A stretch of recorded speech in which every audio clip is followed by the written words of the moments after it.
Te agradecemos que quieras compartir nuestros pensamientos y acompañar durante un trecho nuestro intercambio intelectual. Como monje y como alto ejecutivo llevamos ya algún tiempo dialogando.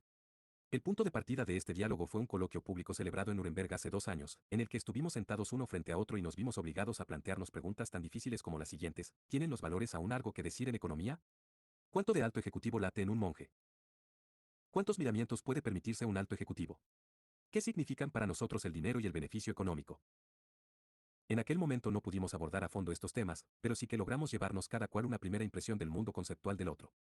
Desde entonces hemos tenido repetidos encuentros cara a cara e intercambiado opiniones sobre cuestiones siempre nuevas, bien por correo electrónico, bien a través de ciberbitácoras, los famosos blogs de Internet. De este modo, con el tiempo se ha ido desarrollando entre nosotros un vínculo interesante e instructivo, caracterizado siempre por el respeto mutuo y el afán de alcanzar un entendimiento recíproco. Ya antes de nuestro primer encuentro teníamos cada cual una impresión del otro, transmitida por los medios de comunicación social y su interés por situaciones y personas insólitas. Por un lado está Anselm Grün, monje benedictino de la abadía de Münsterhuarsach, en las cercanías de Würzburg, Alemania, autor de numerosos libros de espiritualidad y de ayuda para la vida, un prominente clérigo que, en su calidad de sillerero del monasterio, es responsable del desarrollo económico y la administración de una comunidad de 300 monjes y empleados, a la que, además de 20 empresas artesanales, aún pertenecen numerosas hectáreas de campos de cultivo, prados y bosques. Y por otro, Jochen 6, cosmopolita, y, desde hace 17 años, jefe de la empresa de artículos deportivos Puma, que cotiza en bolsa y tiene su sede central en la región de Franconia, en concreto, en Herzogenaurach, cerca de Nuremberg, es decir, a apenas 70 kilómetros de distancia de Münsterhuarsach. La marca Puma está presente en el mundo entero, cuenta con más de 9.000 empleados directos y da trabajo, solo en las plantas que fabrican productos Puma, a más de 150.000 personas. El consorcio tiene un volumen de negocios cercano a los 2.500 millones de euros. Somos conscientes de que las tareas y objetivos de nuestras organizaciones son radicalmente diferentes. Pero, como personas, y como escritores, es más lo que nos une que lo que nos separa. Ambos queremos proteger el medio ambiente, mejorar la sociedad y operar de forma sostenible, no solo dentro de nuestras empresas, sino más allá de ellas. Como empresarios debemos aprender a impulsar la actividad económica sin dañar a las personas ni al medio ambiente. Como personas espirituales buscamos caminos hacia nosotros mismos y hacia un mayor grado de comunidad, sin perder de vista la buena gestión económica. No solo hemos conversado, sino que también hemos intercambiado los papeles y nos hemos metido cada cual en el mundo del otro. El alto ejecutivo fue monje por un tiempo en Münsterhuarsach, donde pudo experimentar el silencio y contemplar su mundo desde otra perspectiva, relativizando algunos extremos. A su vez, el monje, por medio de repetidas visitas a la sede central del consorcio empresarial y la asistencia a reuniones de trabajo, amplió su conocimiento de una empresa virtual, como Puma y del vertiginoso y electrónicamente interconectado mundo de objetivos y números. Aún hoy proseguimos con nuestro intercambio, pues sobre todo perseguimos una meta: mejorarnos a nosotros mismos y mejorar nuestro entorno, cada persona según sus posibilidades, día tras día. Deseamos vivamente que el mayor número posible de lectores del presente libro compartan este objetivo. Anselm Grün-Jochen 6. Hombres y dinosaurios. Hace 150 millones de años. ¿Dentro de 150 millones de años? No hace mucho tiempo, mientras visitaba el Museo de Historia Natural de Londres, contrapuse mentalmente estos inimaginables intervalos temporales. Un cartel junto al esqueleto de dinosaurio expuesto explica al visitante que la especie en cuestión se extinguió hace aproximadamente 150 millones de años. Me pregunté si dentro de 150 millones de años existirán todavía especies vivas y qué dirán sobre nosotros. ¿Qué pensarán, o como quiera que se designe entonces la actividad de una conciencia mucho más evolucionada que la actual, a partir de las pruebas disponibles, de nuestra existencia? ¿Se preguntarán cuántas especies vivas conocidas aún en el siglo XXI se han extinguido en el tiempo transcurrido desde entonces? ¿Nos contaremos nosotros mismos entre tales especies extintas? ¿Se parecerán a nosotros las formas de vida inteligente del futuro, que sin duda estarán sumamente evolucionadas, aunque solo sea desde el punto de vista genético? ¿Nos considerarán la especie problemática que hizo naufragar el barco de la vida? ¿O la generación que por fin recobró el juicio y aún logró dar un golpe de timón? Las respuestas a estas preguntas también dependen, a buen seguro, de cómo actúe la generación presente. Lo decisivo será cómo reaccionemos en la segunda década del siglo XXI a los alarmantes datos registrados en la década recién concluida. Tómese conciencia de las siguientes constataciones. Proceden de Home, un documental dirigido por Jean Arthus Bertrand, que se ocupa del planeta Tierra y sus habitantes en el año 2009. El documental fue posible gracias al apoyo económico del consorcio empresarial francés PPR, al que también pertenece mayoritariamente Puma, y hasta la fecha ya lo han visto cerca de 200 millones de espectadores en el mundo entero.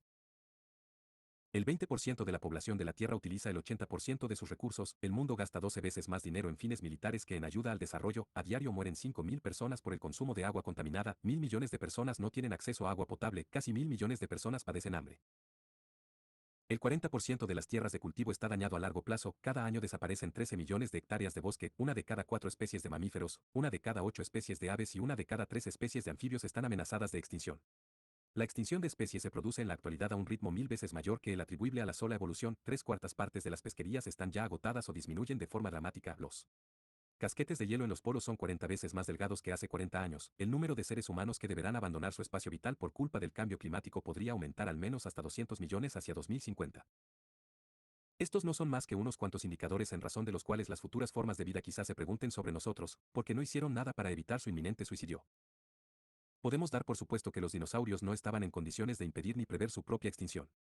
En cambio, las futuras formas de vida no podrán menos de constatar que la especie humana había elaborado y publicado datos como los que acabamos de citar y, sin embargo, no adoptó a tiempo ningún tipo de medidas para evitar su propia desaparición. Si un observador estudiara a la humanidad desde una lejana galaxia, se preguntaría: ¿por qué no son capaces los seres humanos de detener la explotación del planeta, que representa para ellos una amenaza de muerte? La pregunta es, sin duda, difícil de responder, pero quizá Edume en su telefilme sobre la guerra atómica de Day After, el día después, ofrece una respuesta para ella. Muchos de nosotros vivimos como si sencillamente no quisiéramos darnos cuenta de lo que ya está ocurriendo. Tal vez los seres humanos no estamos por principio bien preparados para la muerte. A menudo solo pensamos en la posible vida tras la muerte cuando esta última es ya inminente o cuando de súbito nos vemos confrontados con ella en nuestro más íntimo círculo familiar o de amistades. Solo entonces llamamos a nuestros familiares, reflexionamos sobre nuestras raíces religiosas u otorgamos testamento. Como dijo con claridad el economista John Stuart Mill, los hombres preferimos con mucho el placer al dolor. También el director de cine Woody Allen afirma: prefiero asistir a cualquier entierro antes que al mío. A pesar de ello, los seres humanos somos conscientes de que nuestra civilización corre peligro. La explosión demográfica, el efecto invernadero, los agujeros de la capa de ozono, la desigualdad económica entre el norte y el sur, las hambrunas regionales, las guerras, la explotación de los recursos naturales y el marcado deterioro de la ecosfera son signos de que la humanidad está preocupantemente debilitada. Irónicamente, la especie humana, que con tanta pasión se ocupa de recoger datos al respecto, sabe muy bien cuáles son los peligros. Si demorásemos la actuación solo porque los científicos y los grupos de presión no se ponen de acuerdo sobre pronósticos, números e interpretaciones, estaríamos cometiendo un grave error. Entre los expertos nunca existirá consenso. El medio ambiente corre peligro, y ahora es cuando hay que actuar. Aparecerán sin cesar nuevos conocimientos a los que tendremos que acomodar nuestra acción. En la gestión de empresas se trabajaba conforme al método del trial and error, del ensayo y error. Por responsabilidad debemos permitir que este método se aplique también a la protección del medio ambiente, si es que queremos que en ese terreno cambie algo, mejore algo. Lo importante es hacer algo, comenzando por donde ya se han obtenido resultados positivos. Sea cual sea la razón de que no nos dediquemos como primera prioridad a este tema, el más decisivo de todos, al menos en los últimos tiempos, y que ha existido una ola de anamnesis, esto es, una evocación de recuerdos olvidados. Como tal puede considerarse también la reflexión sobre el concepto de sostenibilidad. Numerosas personas, prominentes conservacionistas y consorcios empresariales han constatado que deben preservar o incluso incrementar de nuevo las reservas de recursos naturales valiosos y de logros sociales. Echar la vista atrás para avanzar. La sostenibilidad se califica de nuevo paradigma, tan nuevo que aún hoy la mayoría de las empresas del mundo continúan actuando en contradicción con él. Además, sigue discutiéndose mucho qué significa en realidad esta palabra. Sostenibilidad puede aplicarse a los más diferentes ámbitos de la vida, por ejemplo, al económico, al social, al medioambiental y al político. En todos los casos, este término plasma una exigencia de actuación humana orientada a la conservación a largo plazo, esto es, a la pervivencia futura, no a lo pasajero. En las recientes discusiones sobre este término, cada vez más frecuentes e intensas, la exigencia de sostenibilidad afecta ante todo al ámbito ecológico con vistas a conservar la naturaleza y el medio ambiente para las generaciones futuras. Para mí personalmente, el tema sostenibilidad en los ámbitos de la economía, la ecología y lo social no tiene que ver con poder seguir haciendo de forma ilimitada lo que hoy hacemos. Sostenibilidad significa para mí llevar algo a la práctica de modo tal que su objetivo sea hacer que el mundo tenga mejor aspecto que antes. Pero el concepto de sostenibilidad también representa, de hecho, una vuelta a la conciencia de pueblos antiguos y grupos indígenas en Norteamérica y otras partes de la Tierra, que hoy se caracterizan a sí mismas como First Nations, primeras naciones. Así, por ejemplo, según el jefe, Orel Lyons, de la tribu Onondaga en el estado de Nueva York, en tribus como la suya era habitual ponderar qué influencia tendría sobre las siguientes 4 generaciones cada una de las decisiones que se tomara. También se preguntaban cómo repercutirían esas decisiones en el más amplio todo ecológico. Para ellos, la sostenibilidad no era una alternativa, sino sencillamente la forma en que funciona la naturaleza. La naturaleza en conjunto está concebida para la eternidad, lo que muere regresa a la tierra y deviene parte de la creación futura. Las hojas brotan, crecen, cambian de color, caen a la tierra, enriquecen el suelo y pasan luego a formar parte de él. Próximo ciclo de la vegetación. Solo la humanidad tardía crea objetos que impiden la evolución natural en tanto en cuanto contaminan las materias primas naturales, agua, aire y tierra, agotan los recursos y no se degradan en consonancia con los ciclos de la vida. La percepción de que ya no vivimos en armonía con los procesos orgánicos ha dado pie a numerosos movimientos, por ejemplo, el movimiento de conservación de la naturaleza, el movimiento medioambientalista y el ya mencionado movimiento de sostenibilidad. Muchas personas han retomado la sabiduría de pueblos antiguos, como la de los indígenas americanos. Por fortuna, en todas las culturas ha habido profetas que nos han recordado que, en la vida, todo está relacionado con todo. En la sociedad occidental, los trascendentalistas Ralph Waldo Emerson y Henry David Thoreau escribieron sin cansarse en el siglo XIX sobre el significado del orden natural. El erudito John Muir observó, 1. Cuando tira de cualquier cabo de la naturaleza, constata que dicho cabo se haya vinculado con el resto de lo existente en el mundo. Y colocación del sesquicentenario de la muerte del naturalista Alexander von Humboldt en abril de 2009, el diario The African Times escribió, como científico y explorador, fue el primer escritor del mundo occidental, observación de JZ, que percibió el mundo como un todo, descubrió que todos los aspectos del mundo están entrelazados, y que la ecología y la sostenibilidad son temas básicos para la supervivencia de nuestro mundo moderno. Muchos otros, desde Hans Smuts en Sudáfrica, el autor del libro Holismo y Evolución, hasta Sir James Lovelock en Inglaterra, el fundador de la teoría Gaia, han llamado la atención sobre la importancia de un modo de pensar holístico e incluso han manifestado la opinión de que la propia Tierra es un ser vivo. La sostenibilidad es un intento de restablecer la armonía entre la humanidad y el medio ambiente, algo que los profetas científicos y los líderes de pueblos indígenas vienen reclamando desde hace mucho tiempo. Paul Hawken, autor estadounidense de Superventas, ensalza a William M. Sedonow. Un arquitecto e ingeniero diseñador que en 1991 reclamó desde la rotonda del monumento a Jefferson en Washington, dese una nueva declaración, no una nueva declaración de independencia, sino una declaración de las dependencias recíprocas.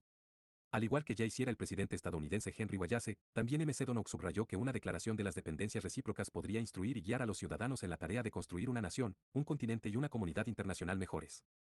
Hawken observa que también la independencia económica y la mera justaposición de los desarrollos de cada país deben ser reemplazados por la conciencia de que todos los elementos de la economía, el medio ambiente y la sociedad se influyen recíprocamente. A su juicio, el desarrollo sostenible incluye asimismo el desarrollo económico y social, y pondera qué consecuencias tiene para la naturaleza y la sociedad el progreso económico. Paul Hawken, William M. Sedonow y Henry Wallace no son los únicos que defienden el concepto de dependencias recíprocas. Textos religiosos antiguos hablan de la unidad de todo lo viviente, pensadores medievales como Juan de Salisbury pensaban en modelos de una gran cadena del ser. Según tales modelos, todas las partes de la sociedad operan conjuntamente en un sistema completo, de modo análogo a lo que ocurre con los órganos del cuerpo humano. Visiones modernas de esta dependencia recíproca pueden encontrarse en la teoría Gaia de Sir James Lovelock, según la cual la Tierra es entendida como un ser vivo, y la concepción de Pierre Teilhard de Chardin, que parte de que el mundo unido supera las naciones particulares y hace surgir así una esfera específica de conciencia humana evolucionada. El libro de Peter Russell titulado The Global Brain, El cerebro global, el teórico de la comunicación Marshall M. Celoan con su lema de la aldea global y la noción de la nave espacial Tierra, debida a Buckminster Fuller, son metáforas del proceso orgánico e indivisible en que se hallan inmersos la Tierra y sus habitantes. Incluso filósofos que, como Isócrates, vivieron hace más de 2300 años o que todavía hoy son tan conocidos como Immanuel Kant compararon la acción conjunta de procesos sociales y globales con el funcionamiento del cuerpo humano. El científico de la NASA John Bascom, el experto en simática Hans Jenny, el filósofo David Brown y el escritor Lawrence Blair son tan solo algunos de los numerosos investigadores que han puesto de manifiesto los patrones orgánicos presentes en las más diferentes formas de vida, tanto en el plano microscópico como en el macroscópico. Parece como si se estuviera imponiendo una visión que busca hacer justicia a las conexiones y al gran todo. Cooperación a pesar de la economía de mercado. ¿Qué ocurriría si nuestros gobiernos y consorcios multinacionales aceptaran la relevancia de esta visión de las dependencias recíprocas e intentaran hacer la suya de forma consecuente? En nuestro país podríamos pasar de la economía social de mercado a una economía sostenible de mercado, que, amén de los intereses sociales, tomara aún en mayor consideración los intereses del medio ambiente. En muchos países y consorcios empresariales deberíamos evolucionar hacia la persecución no solo de ganancias, lograr números negros, se dice en alemán, sino de un funcionamiento más ecológico, más teñido de verde, podríamos añadir para completar el juego de palabras. Al fin y al cabo, no nos ha temblado la mano a la hora de invertir cientos de miles de millones de euros en la salvación de nuestro sistema financiero mundial y la estabilización de la UE a través de la ayuda económica a Grecia. ¿Qué no podríamos hacer si invirtiéramos idéntica suma en la salvación de nuestro planeta? ¿Por qué este enfoque no constituye ya hoy un objetivo habitual y realista a la vista de los dramáticos problemas medioambientales a los que nos enfrentamos en la actualidad? Estoy convencido de que disponer de un enfoque abarcador resulta hoy de fundamental importancia. Ningún grupo, ni la élite financiera ni un partido político ni un think tank, laboratorio de ideas, científico, dispone por sí solo de respuestas a todas las preguntas. A esta misma conclusión llegan quienes, con conciencia histórica, rememoran las soluciones originarias apuntadas, entre otros, por los ancianos de las llamadas Native Nations, los sabios, los representantes de las grandes religiones o los primeros expertos en ecología. Todos juntos debemos introducir los cambios de largo alcance necesarios para evitar la era de los dinosaurios humanos. El Papa Benedicto XVI afirmó en su homilía de la Misa de Nochebuena de 2009. La diferencia entre uno que sueña y uno que está despierto consiste ante todo en que, quien sueña, está en un mundo muy particular. Con su yo, está encerrado en este mundo del sueño que, obviamente, es solamente suyo y no lo relaciona con los otros. Despertarse significa salir de dicho mundo particular del yo y entrar en la realidad común, en la verdad, que es la única que nos une a todos. El conflicto en el mundo, la imposibilidad de conciliación recíproca, es consecuencia del estar encerrados en nuestros propios intereses y en las opiniones personales, en nuestro minúsculo mundo privado. El egoísmo, tanto grupal como individual, nos tiene prisioneros de nuestros intereses y deseos, que contrastan con la verdad e introducen divisiones entre nosotros. Conscientes de cuán importante es fomentar el conocimiento de las dependencias globales, en Puma hemos formulado una visión Puma, que toma en consideración nuestras relaciones como personas y como empresa con nuestra familia global de especies vivas. De tal visión forma parte, en primer lugar, propiciar el diálogo con otros y, en segundo lugar, dejarse inspirar por ellos. Como se expondrá en detalle más adelante, esta visión de la empresa incluye también el esfuerzo por conseguir un mundo en paz y en equilibrio. Los valores clave y las prácticas de Puma derivan del deseo de establecer estándares más elevados para nuestros productos y nuestra acción, no solo en la propia empresa, sino más allá de sus límites. Así, ahora nos encontramos inmersos en un incesante proceso de examinar y mejorar todos y cada uno de los aspectos de nuestra cadena de creación de valor. Ello abarca desde los proveedores de materias primas hasta las prácticas con las que protegemos a los empleados, a fin de asegurar que la vida sea respaldada y conservada. Pero sé que esto no es más que el principio. Nos inspira la idea de un mundo mejor, algo que aún está muy lejos de ser realidad. Desde el corazón del mundo. En el musical Camelot, basado en las numerosas leyendas sobre el rey Arturo, los autores Alan Hay Lerner y Frederick Loeb se toman la libertad poética de reescribir los relatos sobre la educación de Arturo a cargo del mago Merlín. Según la leyenda, Merlín transformaba al pequeño Verruga, tal era el apodo de Arturo cuando era niño, en un animal distinto en cada lección. Un día, Merlín convirtió a Verruga en un pájaro, y el joven Arturo planeó sin dificultad por los aires. A su regreso, el tutor le preguntó a Arturo qué había aprendido. Bueno, respondió Arturo, desde lo alto he aprendido que no existen límites ni muros ni cercados. En esta parte de la obra, el público siente que el punto de vista de Arturo, gracias a la altura y la movilidad, se ha transformado por entero, como les ocurre a un astronauta o a un piloto. Semejante punto de vista es, a mi juicio, necesario para que el mundo pueda regresar a su originario equilibrio ecológico. Si todo lo contemplamos a vista de pájaro, podemos imaginarnos un mundo en el que reine un mayor grado de colaboración y no exista tanta competencia, un mundo que se oriente al conjunto antes que a unas regiones determinadas y que esté más interesado en la conservación de procesos que en los fragmentos intercambiables. Semejante enfoque sin límites acentúa también con más fuerza el espíritu positivo de la creación común y se queja menos de la muerte de un planeta. Una de las historias más impresionantes de nuestra época es la del pueblo Kogi, que vive en la Sierra Nevada de Santa Marta, en Colombia. Según el documental de la BBC From the Edge of the World, The Elder Brothers, Warning, desde el corazón del mundo, la advertencia del hermano mayor, cuando algunos de sus miembros fueron maltratados y asesinados por los pioneros europeos que poblaron América del Sur, el pueblo indígena Kogi se puso a salvo en las gélidas cimas montañosas de su territorio. Así, a tenor de la leyenda, durante la conquista española hace 400 años, los Kogi se refugiaron en la parte más elevada de la Sierra Nevada de Santa Marta. Esta historia es sumamente interesante, pues, a diferencia de casi todos los demás pueblos de la región, los Kogi consiguieron vivir aislados y conservar su cultura. Lo más sorprendente quizás sea el hecho de que en 1990 decidieron romper su silencio y dirigirse a su hermano menor. Así llamaban ellos a los intrusos europeos que en su día les desplazaron. Después de siglos de aislamiento, el hermano mayor, es decir, el pueblo Kogi, invitó a un equipo de rodaje de la BBC a visitarlos, pues consideraban que había llegado el momento de comunicar al mundo algo importante.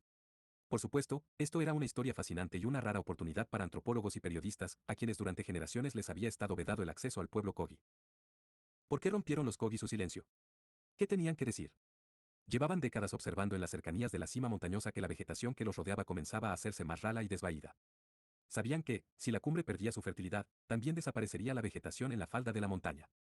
Se quejaron de que se había construido una planta de producción eléctrica en sus lugares sagrados y demostraron estar al tanto de los males de la minería, la deforestación de los bosques y el agotamiento de otros recursos naturales.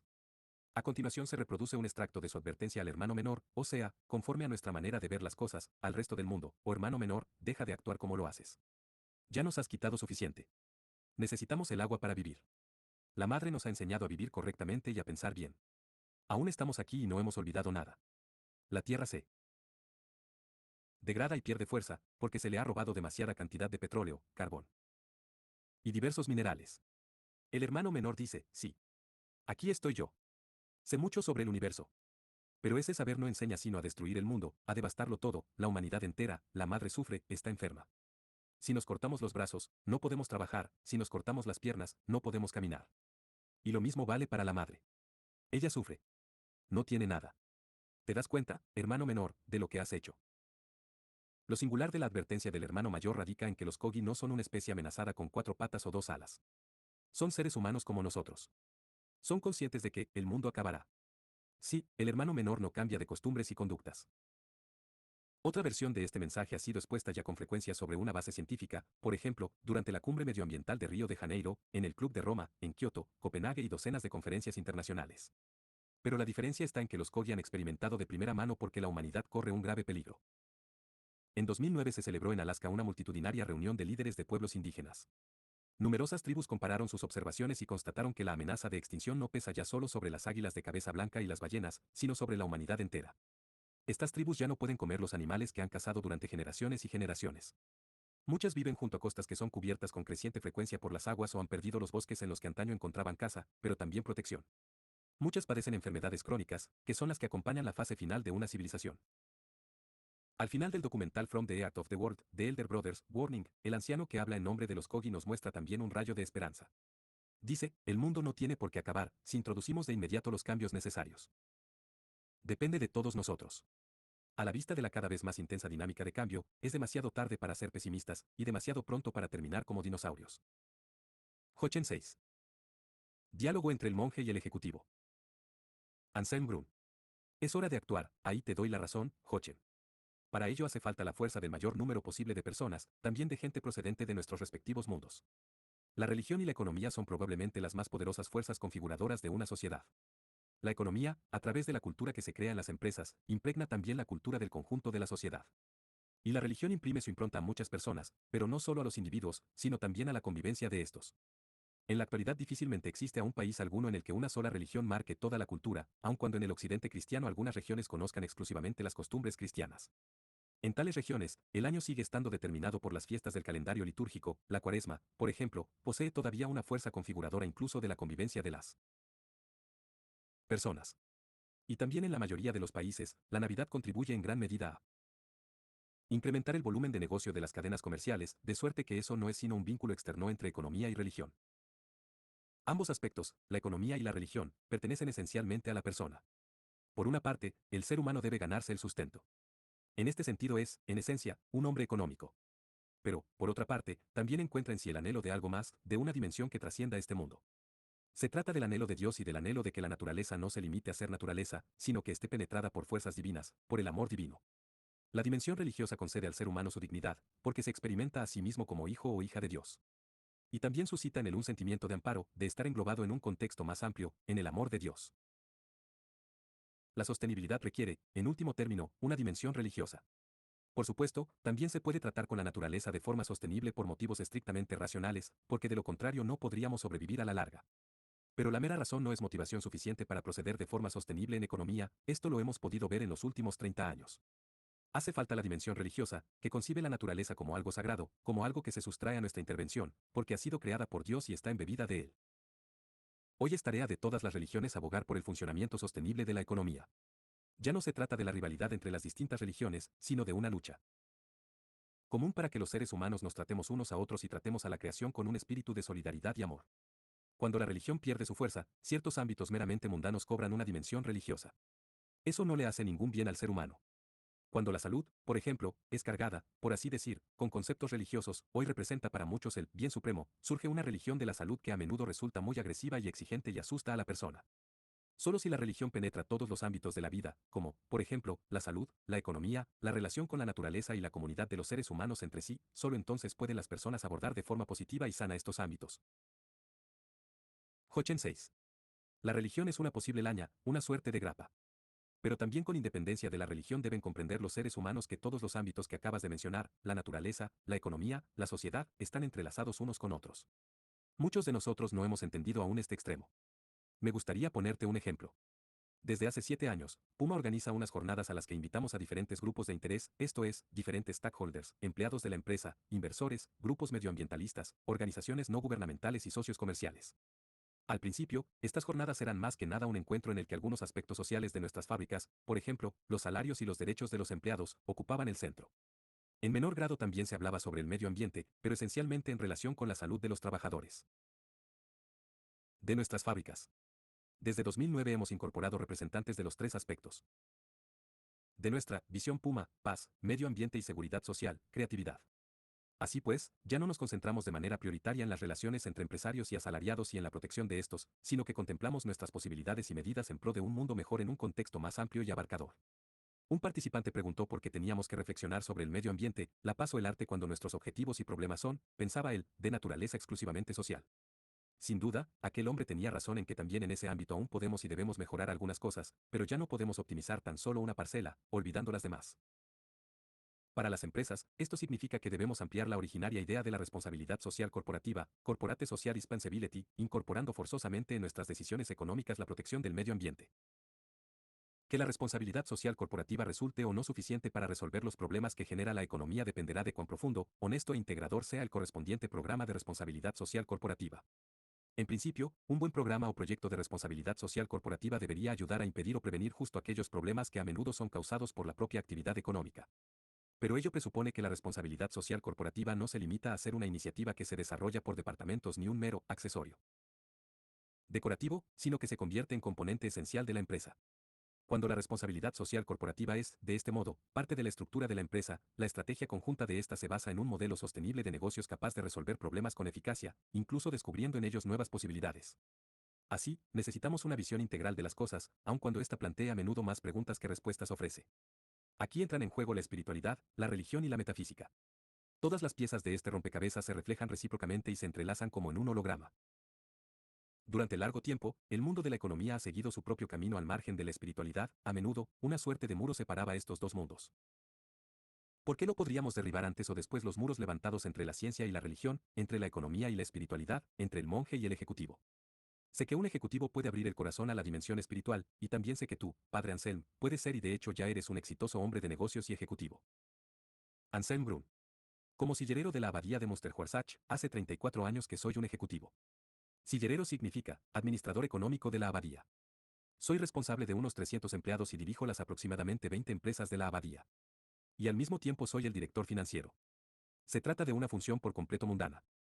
Pero, para mí, es a la vez una tarea espiritual, pues percibo con claridad que, a través de la manera en que trato a los trabajadores y es gestionada económicamente la abadía, configuro el clima en el que aquí se trabaja.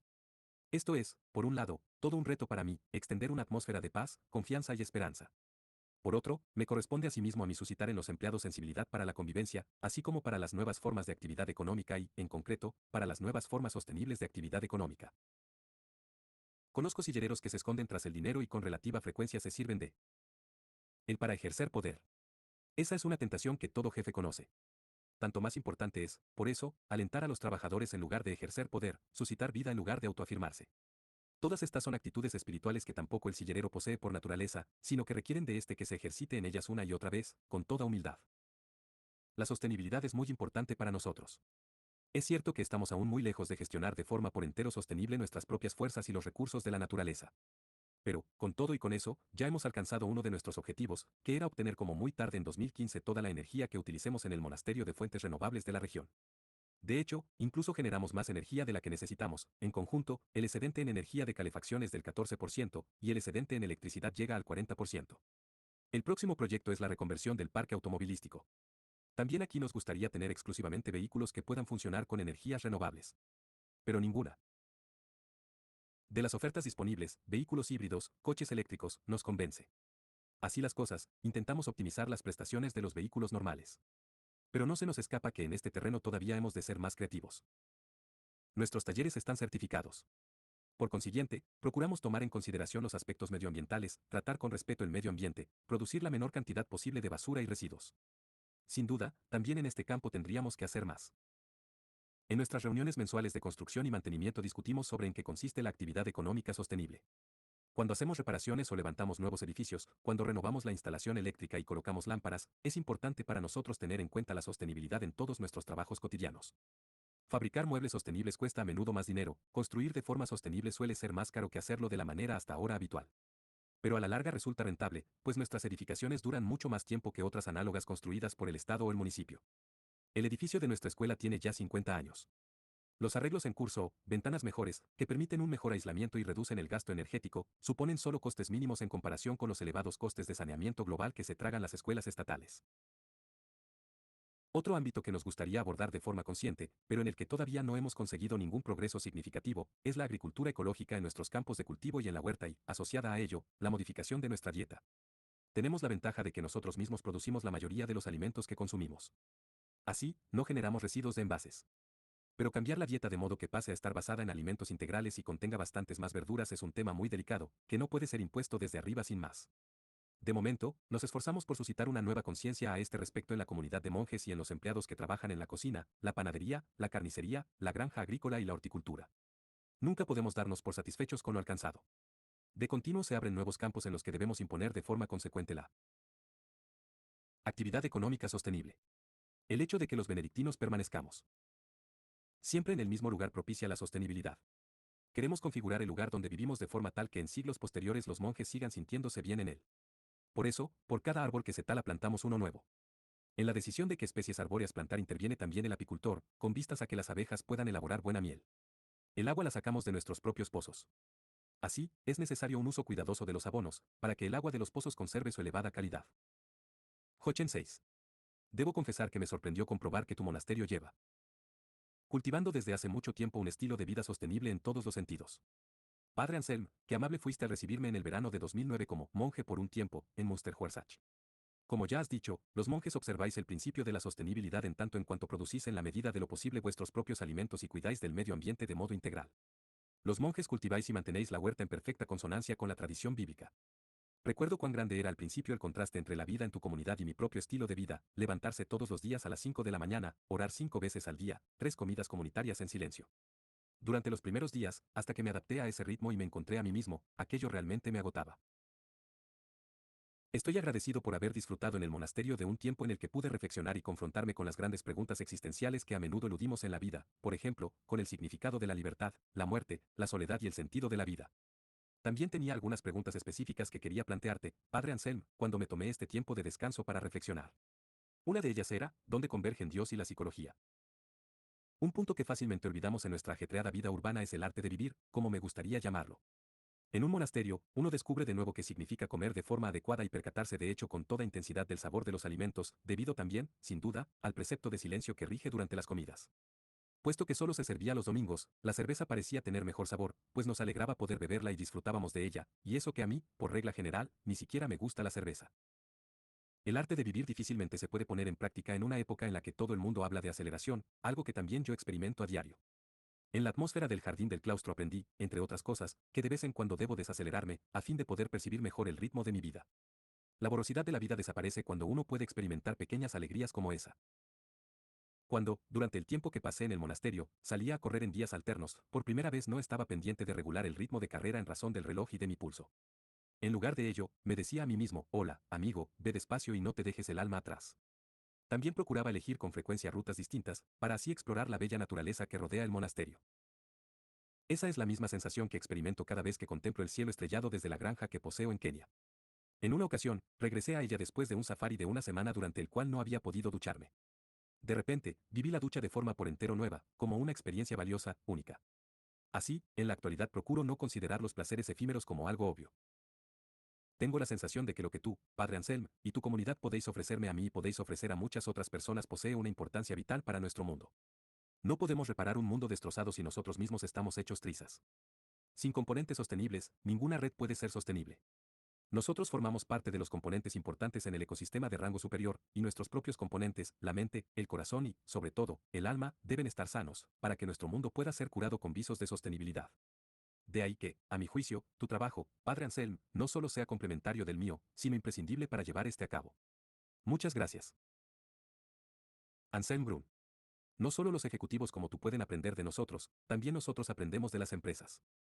Cuando visité la sede central de Puma conjuntamente con el padre Mauritius y asistí allí a una reunión de ámbito mundial por teleconferencia sobre los objetivos para el año siguiente, me impresionó mucho ver de qué forma tan clara y metódica se procede.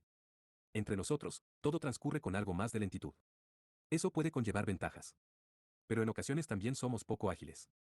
No obstante, lo que me llamó sobre todo la atención durante el día que pasamos con vosotros fue que la sostenibilidad no es solo un ideal que en el monasterio, por supuesto, se valora tanto como en Puma, sino que la sostenibilidad es calculable y debe expresarse sin cesar en objetivos concretos, por ejemplo, en lo relativo al envasado, al transporte, al trabajo de oficina, a la atención a los huéspedes.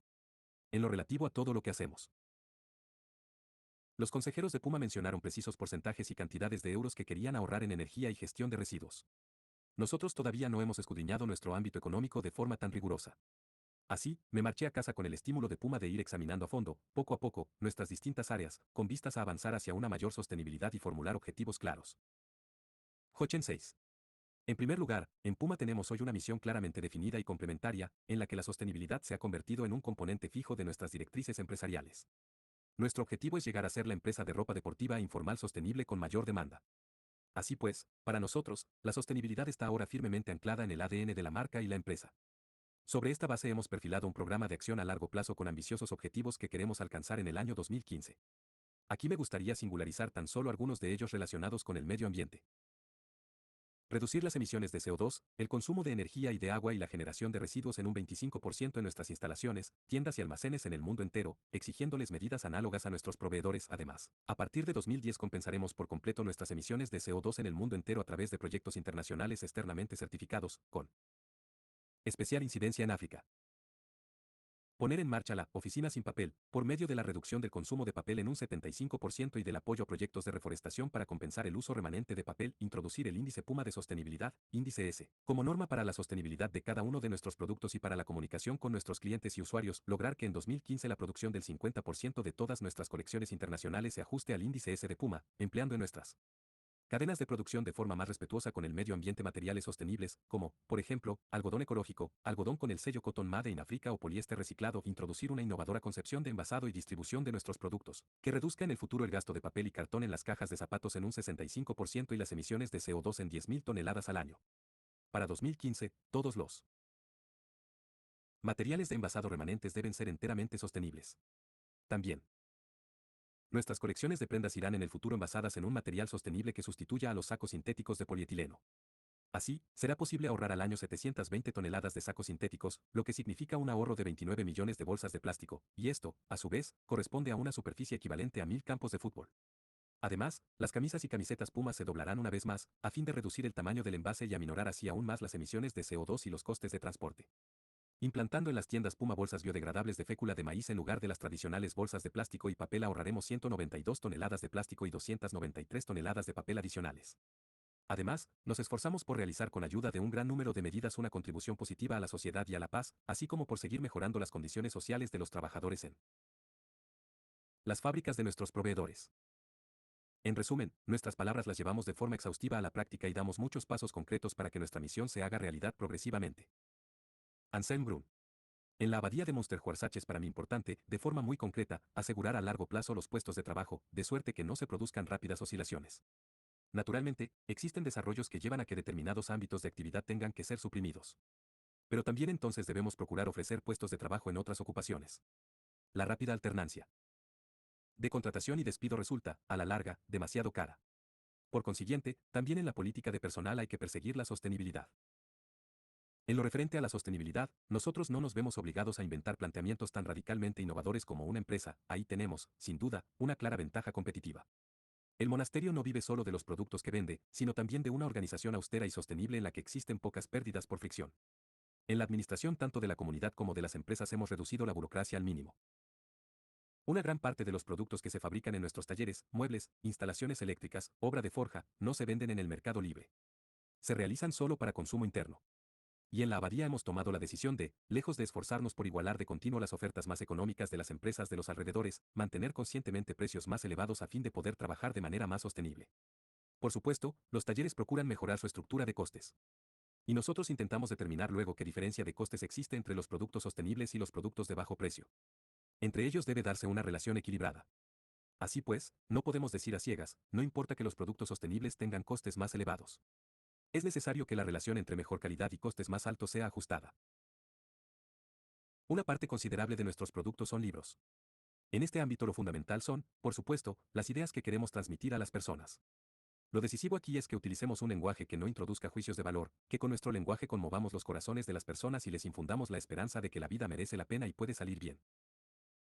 En el caso de otros de los productos que vendemos, artículos de la carnicería, la panadería, la imprenta, el taller de orfebrería, la librería, tenemos la impresión de que la gente no mira tanto el precio cuanto la calidad de los productos. Y a este respecto, un monasterio cuenta hoy con ventaja en lo relativo a la imagen.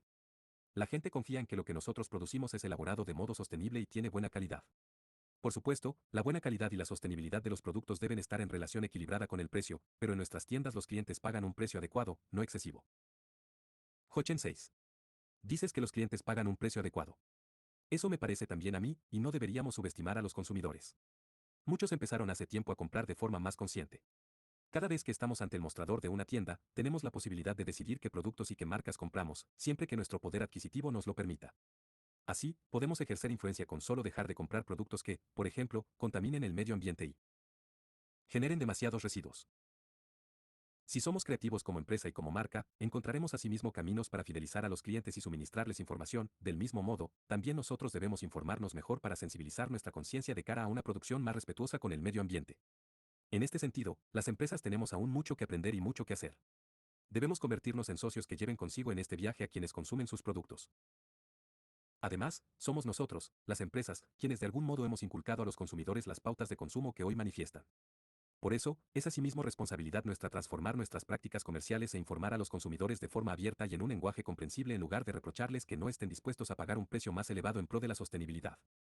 Debemos reflexionar como vendedores, pero también como consumidores estamos llamados a reprogramar nuestra manera de comer, beber, vestirnos y vivir.